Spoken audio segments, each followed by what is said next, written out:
ఒక స్టేట్ సీఎంగా విజయ్ ఖచ్చితంగా ఫెయిల్ అయ్యాడని చెప్తాను నేనైతే. ఎందుకంటే private school rates government fix చేయడం ఏంటండి? 16,000, 18,000, 20,000, 22,000, 25,000 ఇవా? ఒక స్టేట్ సీఎంగా మీరే మీ ఎంపీలకి ఎమ్మెల్యేలకి స్కూళ్ళు కాలేజీలు అన్ని రాసిచ్చి లక్షల లక్షల ఫీజులు వసూలు చేయమని చెప్పాలి. కానీ మీరేంటండి ఇలా ఫిక్స్డ్ ఫీజులు పెడితే ఎలా సంపాదించుకుంటారు?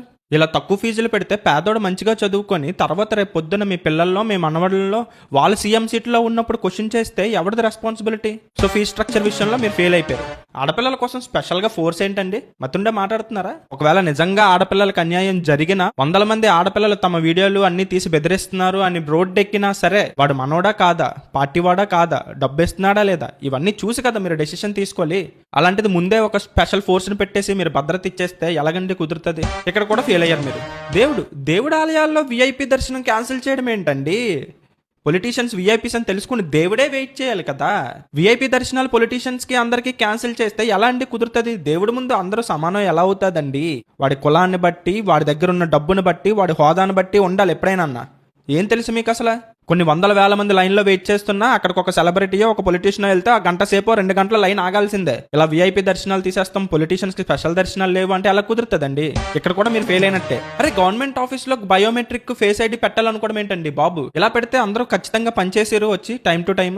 ఇక్కడ కూడా మీరు ఫెయిల్ అయినట్టే. ముఖ్యంగా మీ పార్టీ ఎమ్మెల్యేలు, ఎంపీలు, మినిస్టర్లు వీళ్ళందరూ డిగ్రీ హోదా పట్టుకొని ఉండడం ఏంటండి? అందులో డాక్టర్లు, లాయర్లు, ఎంబీఏలు, గ్రాడ్యుయేట్స్ ఇలా చెప్పుకుంటూ పోతే చాలా రంగాల్లో ఉండడం ఏంటండి మీ వాళ్ళందరూ? అలా ఉండకూడదు కదా. అక్కడ కూడా ఫెయిల్ అయ్యి మీరు.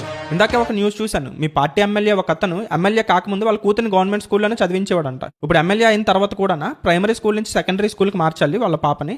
ఇప్పుడు సెకండరీ స్కూల్ కూడా గవర్నమెంట్ స్కూల్లో చదివించడం ఏంటండి? ఎంత సిగ్గుచేటు మీ పార్టీకి అది.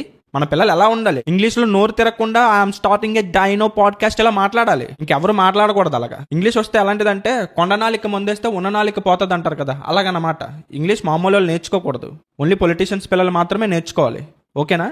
సో ఆ ఎమ్మెల్యేకి ఎవరికో చెప్పి వెంటనే ఆ పాపని ఇంగ్లీష్ మీడియంలో జాయిన్ చేయించండి. ఇలా ప్రతి చోట ఫెయిల్ అయితే ఎలా అండి విజయ్ గారు?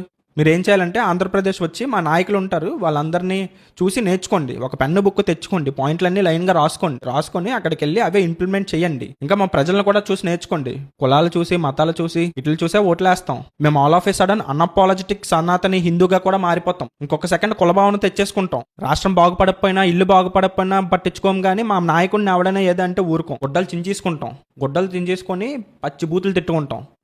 క్షమించండి నన్ను, చాలా బాధగా ఉంది. ఉంటా మరి. ఛే.